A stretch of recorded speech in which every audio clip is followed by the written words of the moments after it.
Hey everyone. For today's daily post, I'm doing a video essay on the topic of contentment and how to think about material possessions in such a way that you are maximally content and happy. So I'll start out by talking about two extremes when it comes to the way that we think about material possessions. On one extreme, there's self-denial, where you don't even purchase the stuff that you need the most. This is often referred to as asceticism.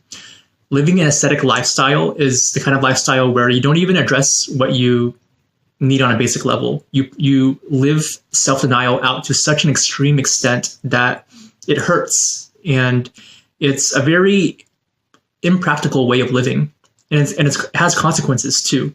If you look at like religious groups, for example, that have practiced self-denial, and what kind of scandals have occurred, like sexual scandals with, priests who vow not to marry, those kinds of things. You can see that there's real consequences to denying yourself to such an extent that you can't even satisfy your basic threshold of contentment. It's not a good way to live. And then on the other extreme, there's hedonism. And hedonism is to live in such a way that at any given moment, you're looking to do that which makes you most pleased. You are always seeking the maximal pleasure from moment to moment without regard for things like morality or ethics. And so your God becomes pleasure and momentary happiness. This isn't sustainable either, because the natural way that we're wired is such that what we want is never enough. When you take a hedonistic approach, your threshold for satisfaction continues to grow. So let's say, for example, that I start out with a desire for $1 million. It doesn't end at $1 million. Once I have 1 million, I'm going to want 2 million. Once I have 2 million, I'm going to want 10 million. And so it occurs in this positive feedback loop that just breeds discontentment, because for the vast majority of us, our income does not grow at such a pace that matches the natural pace at which our greed grows. And so as we see in this model too, that reckless greed is not a sustainable approach towards material wealth. And so are we hopeless? Is there an answer? I would argue that there's very much an answer, and that the answer is minimalism. Minimalism is neither asceticism nor is it hedonism. Minimalism is about setting your threshold at a reasonable point and not letting it grow in such a way that it is consumed by a desire for more and more and more. And there's a key to achieving this, and that key is to ask yourself bottom-up questions whenever you deliberate purchases. For example, do I need a longer power cord extension for my phone so that I can text from my bed? Do I need a new bed? Do I need a new phone because my last phone broke? Mine did last week, and it was frustrating. So you're purchasing according to what you actually need. You're evaluating the daily inefficiencies and frustrations in your life, and you're solving them and making your life more streamlined and more happy and more effective through purchases. This is a sustainable way of purchasing material possessions. Now, the unsustainable way is a top-down approach. The top-down approach does not ask, what do I need, or what can I improve? Rather, the top-down approach asks, what else is there to buy?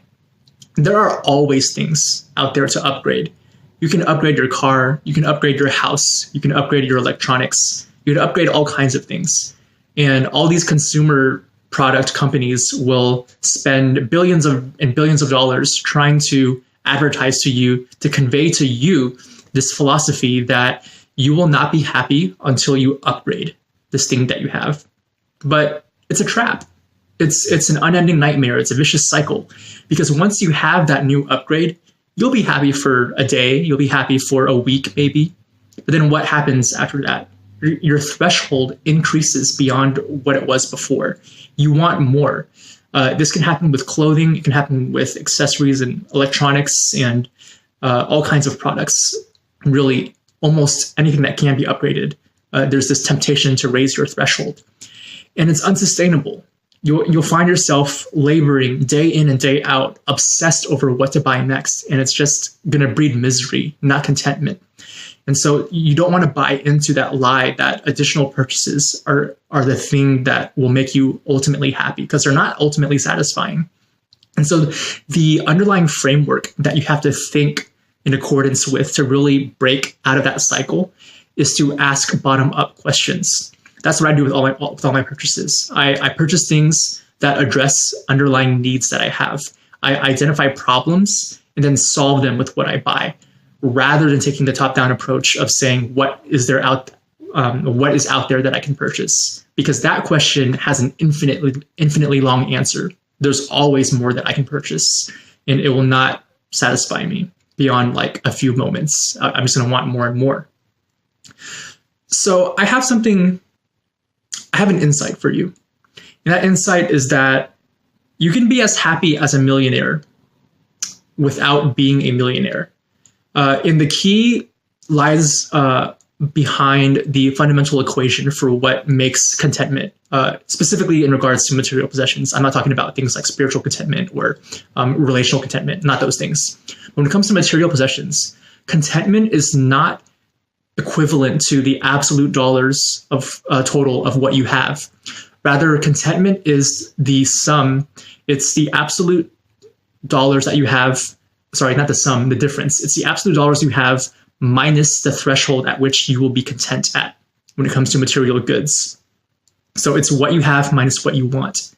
And if you think about it that way, then it becomes perfectly clear why so many powerful, extremely wealthy people are utterly discontent. Because if I'm a millionaire and I have $1 million, but my threshold for happiness is $2 million, then I live as if I am $1 million in debt, not as if I have $1 million. You see, it's the difference, not the total absolute dollar amount, that determines how content I am. So with that said, if you live at a surplus, even if you're making a basic college grad salary, $40,000, $50,000, $60,000 a year, if you only spend a portion of that and can remain content, then you are in essence living at a higher contentment and happiness level than that millionaire who wants more than what he or she has. So the key is not to raise the absolute dollars of what you possess to be happy.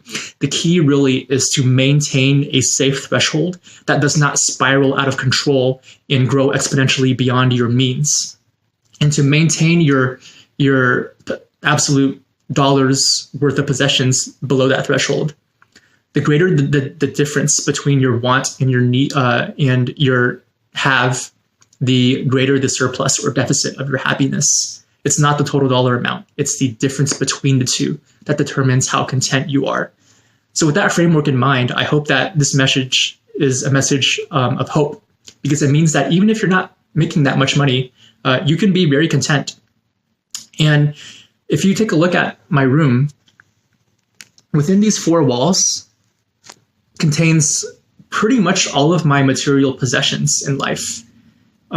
Which I know that sounds crazy, but it's a habit that I've maintained over the years. Is despite the fact that I live in a big house and I've lived in many sizable homes and apartments throughout my life, and even as my wealth grows, I always confine the total sum of my possessions more or less within the confines of this four-walled bedroom.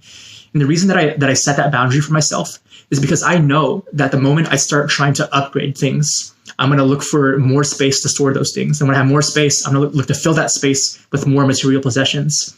This is the topic of a very famous stand-up bit that George Carlin, the comedian legend, talked about. It's the very nature of possessions that when you start to obsess over them, you want more and more and more. This used to happen to me with foreign Yu-Gi-Oh cards. I would order cards from Paris, France, from a vendor, and it was never enough. Well, once I had these cards, I would want other cards, and I could never grow my collection enough. And so I have a very valuable collection of Yu-Gi-Oh cards now. But the thing is, if I had stayed in that hobby, I would have continued accruing more and more and more. And that accumulated fortune does not really satisfy. It just deepens my hunger for more cards, if anything. And so I think the key really is to ask yourself bottom-up questions when deliberating purchases, and to set boundaries for yourself. I'm not going to purchase beyond X amount. And so the way that I maintain the boundary of having all my worldly possessions within the confines of one space is that I toss things out if I don't really need them, or preferably I don't purchase them in the first place. But when things go beyond their use, I just if I want to hold on to the memory of those things, I take a photo, and then I give that thing away or throw it away or sell it or recycle it, depending on what it is. But yeah, the key really is to discard that which you don't need and to only acquire the things that you truly need, the things that will truly make your life better. And usually that's not upgrades. I wish I could convey to you how content this framework has made me living minimalistically, but it's something that you can only experience by living out yourself. I can't tell you in words how satisfied I am when it comes to material possessions because of the way that I live. But I do want the satisfaction for you, which is why I'm making this video today. So please consider shifting your framework toward the way that you think about materialism towards this. Life does not consist in abundance of things. If you spend your time, your talent, your energy, your emotional capacity obsessing over what you want next, you'll never be happy. You will never be happy. So break free from that rat race. Don't buy into American consumerism. Think according to a bottom-up framework, and you'll find true contentment.